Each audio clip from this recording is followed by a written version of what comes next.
तब फिर हनुमान जी से आपका प्यार ज़्यादा बढ़ जाएगा, कई गुना बढ़ जाएगा, क्योंकि आप समझ जाएंगे कि आप जिस शक्ति को इतना मान रहे हैं वो कोई मामूली शक्ति नहीं है। अतुलित बलधामम हैम शैलाब्देहम धनुजवन कृशानम ज्ञानी नाम अग्रगण्यम सकल गुण निधानम वानरानाम धीशम रघुपति प्रिभक्तम वात जातम नमामि।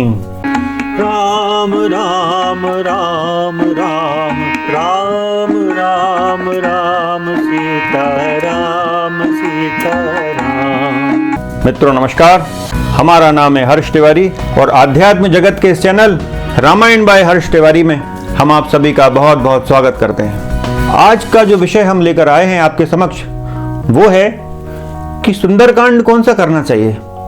तो अब लोगों को ये प्रश्न थोड़ा अटपटा लग सकता है, क्योंकि सब लोगों को नहीं पता है कि सुंदरकांड भी दो हैं।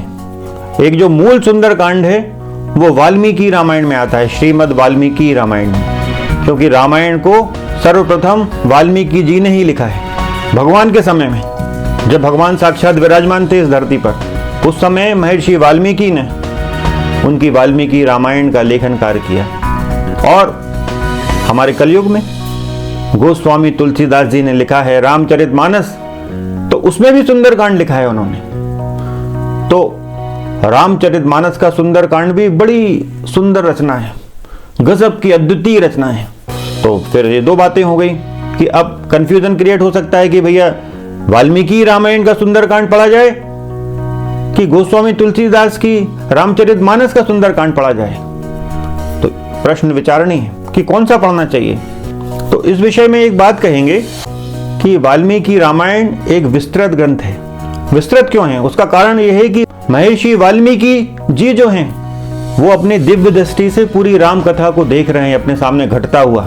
जैसे हनुमान जी समुद्र पार कर रहे हैं वायु मार्ग से, तो वो वाल्मीकि जी देख रहे हैं कि हनुमान जी कैसे कैसे उड़ रहे हैं, किस प्रकार उड़ रहे हैं, उनके रास्ते में जो विघ्न आ रहे हैं उन विघ्नों को भी वो देख रहे हैं, हनुमान जी उन विघ्नों को कैसे दूर कर रहे हैं। तो वो सब चीज अपनी आंखों से देख रहे हैं। जब हनुमान जी लंका पहुंच जाते हैं तो लंका को हनुमान जी देख रहे हैं। तो अपनी दिव्य दृष्टि से वाल्मीकि जी भी पूरी लंका को देख रहे हैं। तो पूरा बारीक वर्णन फिर उनको करना पड़ता है कि वो ये दिख रहा है मुझे।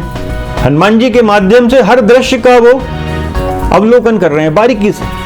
वहां के दरवाजे हैं तो उसमें हीरे मोती जड़े हुए हैं, तो उस तक का वर्णन है। तो इस बारीकी के कारण वाल्मीकि रामायण ग्रंथ जो है थोड़ा सा विस्तृत हो गया है। तो उसका सुंदरकांड भी जो है आकार में बड़ा है, काफी मोटी पुस्तक है। तो बारीकी से वर्णन होने के कारण वाल्मीकि रामायण का सुंदरकांड थोड़ा सा बड़ा ग्रंथ हो जाता है, उसमें पढ़ने में टाइम लगता है। अब लेकिन हर व्यक्ति के पास तो इतना टाइम है नहीं। तो मानस का जो सुंदरकांड है, रामचरितमानस का, गोस्वामी तुलसीदास रचित, तो संक्षिप्त है, उसमें केवल 60 दोहे हैं। तो 60 दोहों को लोग 1.5-2 घंटे में पढ़ लेते हैं आराम से। और जो मानस की जो रचना जो है इतनी मैजिकल है, इतनी जादुई है वो, कि उसको पढ़ने में बहुत रस आता है व्यक्ति को।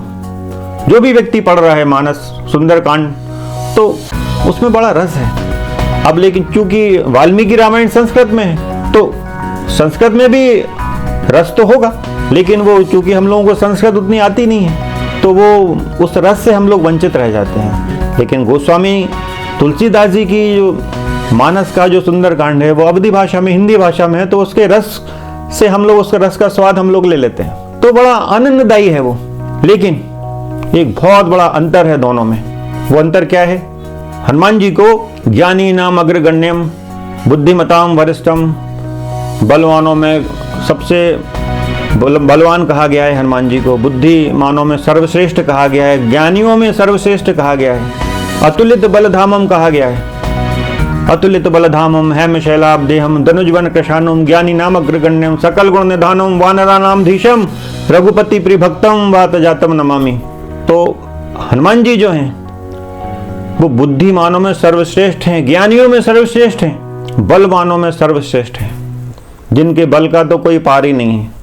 तो यदि हनुमान जी के बल का, पराक्रम का, उनके शौर्य का, उनकी बुद्धि का, उनके विवेक का, उनके चातुर्य का, ये सब यदि बारीकी से अध्ययन करना हो तो उसका एकमात्र उपाय है कि आपको वाल्मीकि रामायण का सुंदरकांड का अध्ययन करना पड़ेगा। यदि हनुमान जी के बल का, पौरुष का आपको बारीकी से अध्ययन करना है कि क्या है हनुमान, किस शक्ति का नाम है हनुमान, यदि आपको हनुमान जी को जानना है, समझना है, उनके बल, शौर्य, विवेक को समझना है, उनकी बुद्धिमत्ता को समझना है, उनकी प्लानिंग को समझना है, उनके इंटेलिजेंस को समझना है, तो उसके लिए आपको वाल्मीकि रामायण के सुंदरकांड को ही पढ़ना पड़ेगा। एक ही उपाय है, क्योंकि उसमें बड़ी बारीकी से हर बात पर चर्चा है।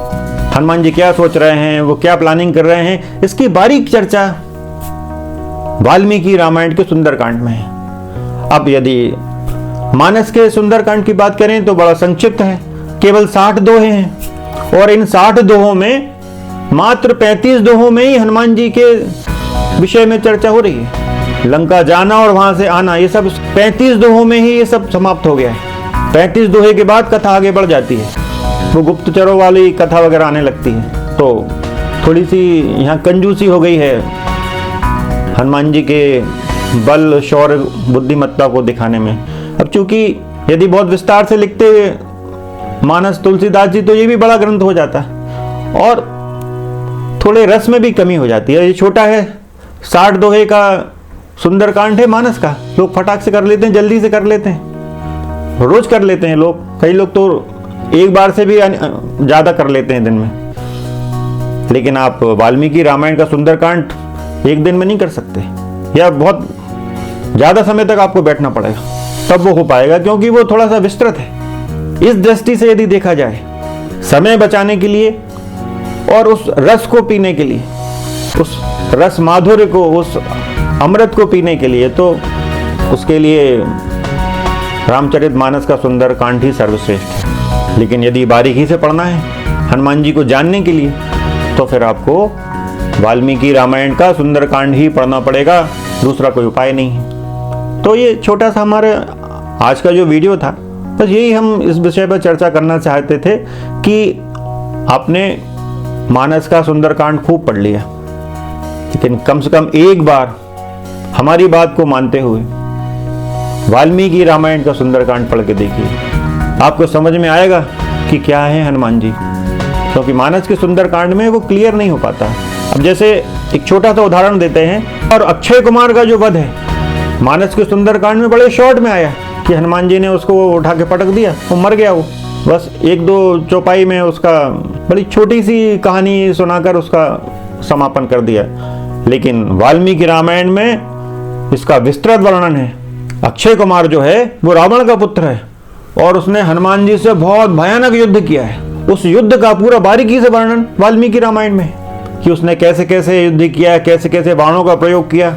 हनुमान जी भी प्रसन्न हो गए उसका रण चातुर्य देखकर, उसका शौर्य देखकर। हनुमान जी भी मन ही मन सोचने लगे कि वाह, योद्धा हो तो ऐसा, अक्षय कुमार जैसा। लेकिन उसने फिर क्या किया कि उनके यहाँ तीर मार दिया, तो फिर हनुमान जी को क्रोध आ गया, उन्होंने उसको घुमा के 1000 बार घुमाया, उठा के पटक दिया, तो उसके प्राण पखेरु उड़ गए। तो हनुमान जी तो फिर हनुमान जी। लेकिन ये सब बारीकी जानने के लिए आपको वाल्मीकि रामायण का ही सहारा लेना पड़ेगा, वाल्मीकि रामायण के सुंदरकांड का।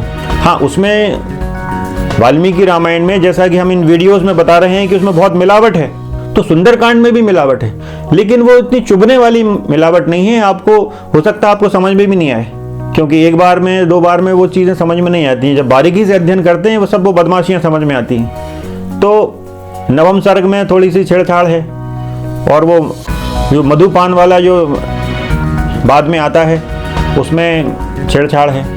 सीता जी के विषय में भी, प्रशंसा के विषय में भी थोड़ी सी छेड़छाड़ है उसमें। तो ये, लेकिन ये चल जाएगा। और एक बार यदि आप वाल्मीकि रामायण का सुंदरकांड पढ़ लेंगे, तब फिर हनुमान जी से आपका प्यार ज़्यादा बढ़ जाएगा, कई गुना बढ़ जाएगा, क्योंकि आप समझ जाएंगे कि आप जिस शक्ति को इतना मान रहे हैं वो कोई मामूली शक्ति नहीं है। अतुलित बलधामम हैम शैलाब्देहम धनुजवन कृशानम ज्ञानी नाम अग्रगण्यम सकल गुण निधानम वानरानाम धीशम रघुपति प्रिय भक्तम वात जातम नमामि। जय जय श्री सीताराम, जय सिया राम। राम राम राम राम राम राम राम सीता राम सीता राम।